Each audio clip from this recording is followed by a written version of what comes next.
Bradford in West Yorkshire, occasionally described as the West End of the North. Major stars are lured by the bright spotlights of the Alhambra. The Crankies, Wayne Sleep and Jim Davidson have all performed here. And it was here that young Kimberly Walsh first trod the boards as part of the Stage 84 Dance and Drama Academy. She was a very pretty, blonde-haired little girl. She could sing, she could act, she could dance, and it was a pleasure to teach her. Her mother was a piano teacher.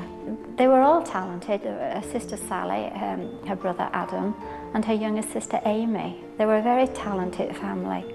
They were Bradford's very own Von Trapps. The West Yorkshire Dales were alive to the sound of their music, but Kimberly always stood out. She had a lovely soprano voice, and I thought, you know, this girl really has something. She was talented from the start. This is world-exclusive footage of Kimberly being talented in a Stage 84 production of 42nd Street.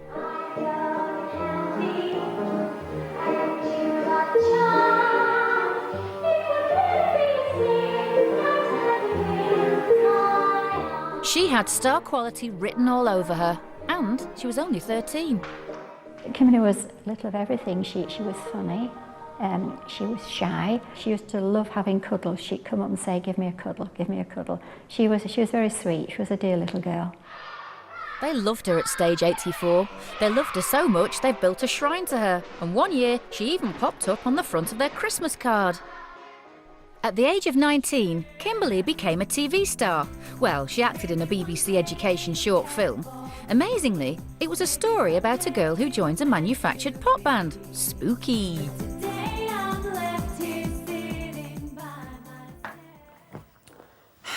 Chris has walked out. Again. She was very good in it. So good, in fact, that she could predict that the phone was going to ring before it made a sound.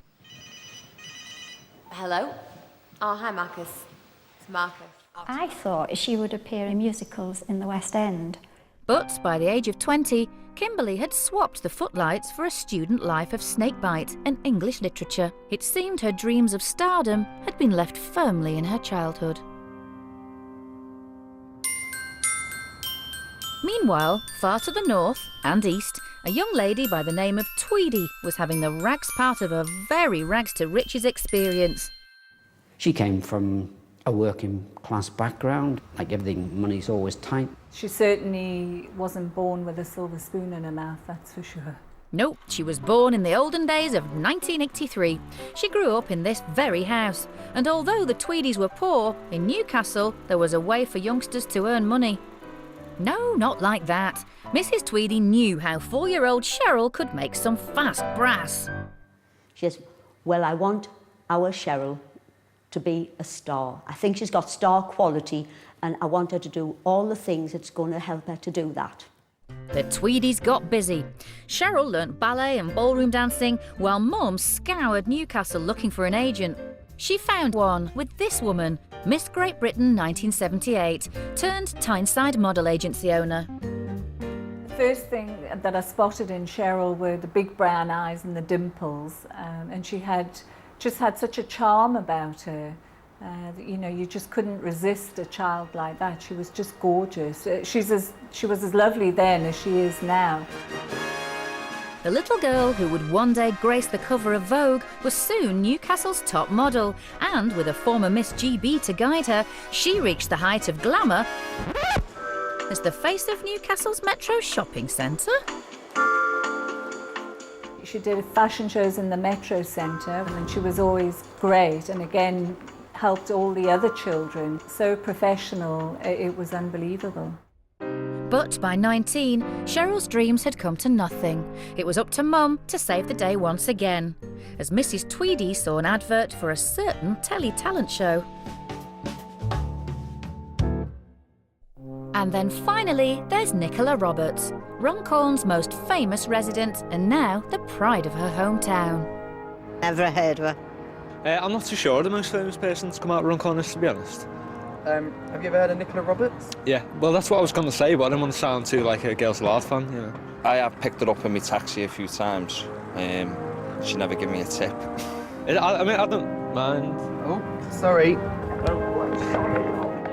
Nicola was just 16. She would be the band's youngest recruit and shared little of their showbiz backgrounds, but she had big dreams and a job in a pub.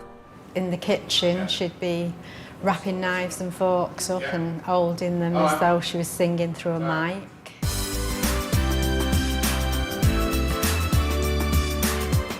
Singing and dancing was in her heart, that's all she wanted to do, but I didn't really think she'd get this far as she's got. As she was young, we thought there probably wasn't much to say about Nicola's past. But we were wrong. There is one dark secret. We found it at her school. Her language school. Now have a listen to this music video. As you can hear, Girls Aloud are telling us they can't speak French. But if we go inside Nicola's language school, who do you suppose we might find? I actually did teach her French, whilst there in 2002. So, Nicola, here is a message that only you and other people who parlent français can understand. Nicola, tu étais très forte en français et tu peux parler français très bien. As girls alone, they'd endured all too familiar stories of karaoke-based knockbacks, modelling mishaps, foreign exchange secrets and impenetrable accents. Chloe? Their years of bitter experience would pay off. Fame costs. They paid their deposits and it was time to cash in. Really cash in. As Girls Aloud, they'd finally achieve... and they would cause chaos in the process. In the first few minutes, I actually said to myself, uh-oh, we're going to have trouble here.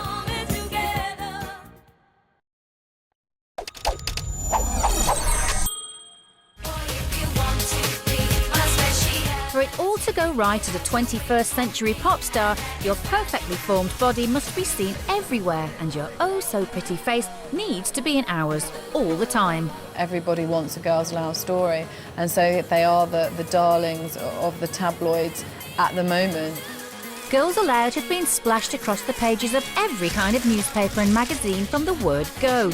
As girls alone, they'd be living a life of obscurity. As Girls Aloud, they've got the press eating out of their tiny yet perfectly manicured mitts. I think every Sunday when we go into the office to prepare Monday's paper, you're almost guaranteed at least one of Girls Aloud out on the town misbehaving, which is fantastic.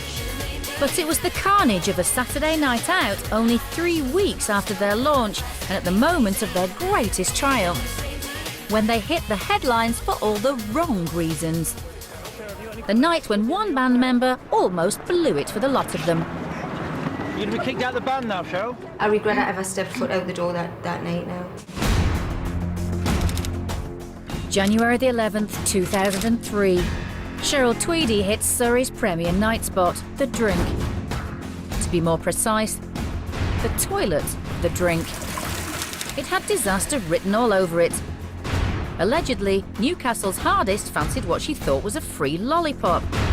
The warden of the WC wanted cash and received a right hook for her request. I'm stunned and disappointed by the conviction for assault. That incident was almost single-handedly responsible for wrecking her career and the careers of the other girls and Girls Aloud. I'm so sorry to the other 4 girls and to my fans, to my family and all my friends. Although Cheryl was found guilty of assault, she was cleared of racial abuse and quickly put the whole sordid Lollygate incident behind her. The band were back in step. It's the sound of the underground. If a little unenthusiastic.